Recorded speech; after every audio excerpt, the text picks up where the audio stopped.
이 세상 사람들이 모르고 사는 걸 세 가지로 했죠. 그것이 뭐냐? 하나는 하나님의 섭리가 얼마나 큰지를 모른다.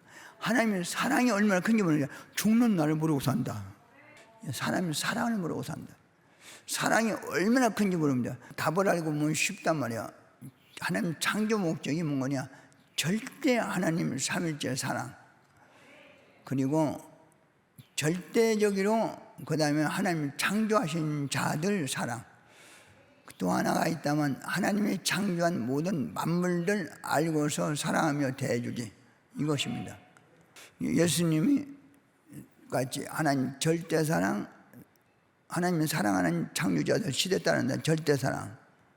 얼마만큼 예수님은 사랑했을까? 얼마만큼 하나님이 사랑하는 사람을 사랑했는가? 7번씩 이름은 거예요. 77, 49, 490번까지 용서해주고 사랑했어요. 하나님이 사랑하기 때문에 그만 사랑을 표현하면서 이와 같이 하나님도 사랑한다 그랬죠. 그건 사랑하는 능력과 권세요, 용서의 능력과 권세를 받았다고 더 볼 수 있는 것입니다.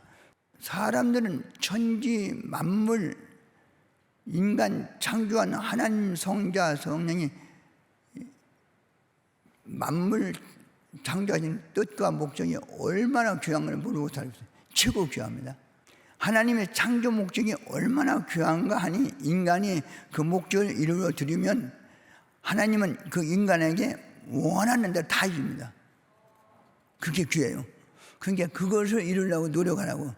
출세 먼저 하려고 하지 말고 그걸 이루려고. 어렸을 때 내가 목적 이루려고 과일나무 많이 심어서 짐승 기르고 때 되면 잡아먹고, 꿩도 잡아먹고, 도끼도 기르면 잡아먹고, 돼지도 기르면 잡아먹고, 그거 하려고 했대요. 내 목적이었어요. 그 목적이었다니까. 그런데 그 목적은 하나도 내가 못했습니다. 근데 하나님의 목적만 이루는 일만 했습니다. 43년 동안.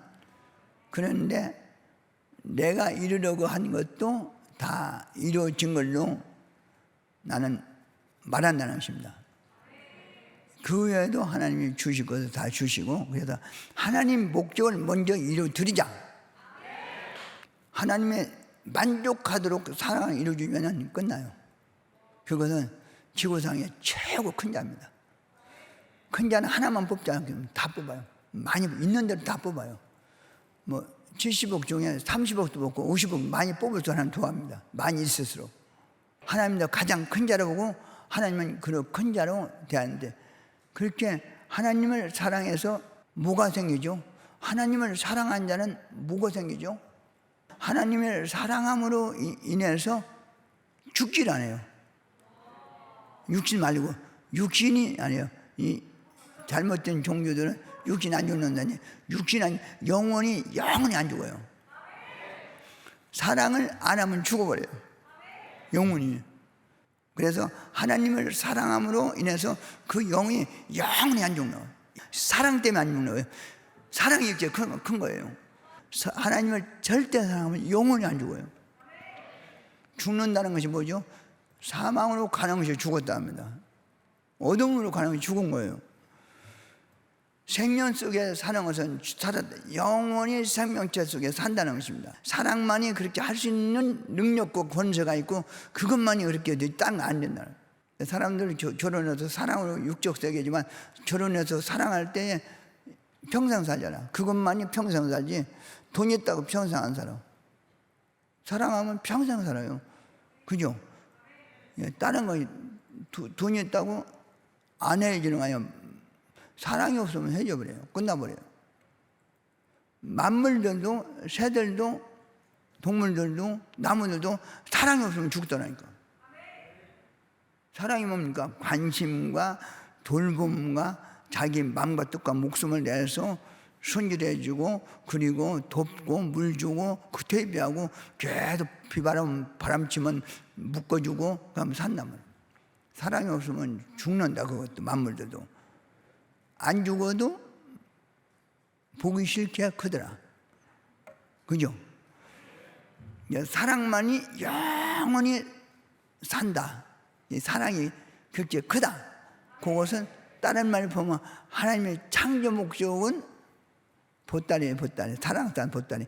창조 목적이 그렇게 크다는 거예요. 창조 목적이 이루면 영원히 안 죽는다. 신약 때도 예수님 창조 목적을 이룬 것입니다. 어떻게? 하나님이 자녀권의 창조 목적을 이뤄서 그 영들이 영원히 안 죽습니다. 전지전능하신 하나님 목적을 이루어주면 지상 세계에서도 일생 동안 황금 천국 같은 삶을 살고 영원토록 영원도 희락과 기쁨으로 황금 천국의 삶을 산다는 거예요. 인간이 사는 목적이 뭐냐고 물으면 저마다 각자 자기 목적들을 말하지만 인생의 가장 큰 목적은 하나밖에 없어요. 하나님의 창조 목적을 이루는 거예요. 예수님을 요한계시록 얘기했죠. 그는 죽지 않는다.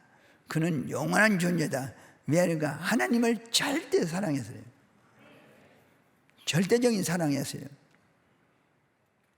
그래서 이사야 선지자를 통해서도 그는 이스라엘 줄기 한 쌍이나 그는 하나님을 사랑하는 것을 낙을 삼고 산다고 했어요. 사랑의 낙을 잊어버리면 힘이 없어요. 가장 크죠. 인생들은 먹는 것도 입는 것도 명예도 권세도 사랑도 물질도 각종 이상세계의 목적도 크다 하지만 하나님의 우주와 천지 창조를 만물을 창조하신 목적이 있으니 그것이 가장 큽니다. 하나님은 그 목적을 이루는 자를 위해 같이 행해주며 오늘도 살아오고 계세요. 하나님이 창조하신 목적을 이루고 사랑의 목적을 이루고 사는 사람들 삶은 한마디로 쇼크가 일어나도록 단어를 쓴다면 이 세상 78억 명이 이상적으로 사는 삶보다 혼자 사는 삶이 훨씬 낫다는 거예요. 하나님 창조하신 목적을 이루고 사는 사람들의 삶은 비유를 들어 말할때 그 차이를 이 지구상에 사는 사람 78억으로 본다면 78억 명이 이상주의로 사는 전체 삶을 모아도 창조 목적 이루고 휴거 이루고 사는 삶을 만큼 못 산다는 거예요. 이 사랑이라는 것은 여러분들 육신의 이성적 사랑은 육신에 해석한 육체덩어리에 속하는 거예요. 영체덩어리에 속한 사랑 그거 무한적 지구만큼하게 사랑할 수 있거든요. 천주 만물만큼 사랑할 수 있어요. 그것은 근데 육체적인 사랑은 아주 적은 것이죠. 적은 것. 하나님 절대 사랑, 하나님의 사랑하는 사람 절대 사랑 이 두 가지를 반드시 해야 돼요. 하나님 절대 사랑만 했다고 해서 유대인들이 생명 역사 했습니다. 그랬죠. 땅에 하나님의 사랑하는 자 최고 사랑하는 자 예수님 절대 사랑 안 해서 깨져버린 거예요. 하나님 절대 사랑, 하나님이 사랑하는 사람 절대 사랑. 그렇다면 여유가 있다면 지구촌에 사는 모든 사람 하나님 천지창조한 그들을 낳은 사람들 절대 사랑. 이들이 큰 사랑하는 자들입니다. 하나님과 성령과 주를 진심으로 사랑하면서 함께 사는 사람은 지구 세상에 최고의 사랑을 주고받고 느끼며 사는 사람들. 구원받은 자가 얼마나 귀한지를 깨달아야 됩니다. 이 구원을 받은 자가 세상에서 마음에 드는 최고의 작품을 얻기가 그렇게 쉬운 것이 아닙니다. 최고의 진리의 말씀을 얻기가 그렇게 쉬운 것이 아닙니다. 최고의 이상세계 하나님 뜻을 우리가 사는 것이 그렇게 쉬운 것이 아닙니다. 그거는 최고의 작품을 얻고 사는 사람과 같습니다. 다민치의 그림, 누나라의 그림 이런 모든 고의 그림 이런 최고급들의 그림들이 뭐 4천억, 5천억씩 하는데 여러분들은 그보다도 더 훨씬 비교도 안 되는 그런 작품을 갖고 있어요. 그게 바로 여러분들입니다. 여러분들이 자체가 하나님의 사랑의 작품이에요. 알겠어요?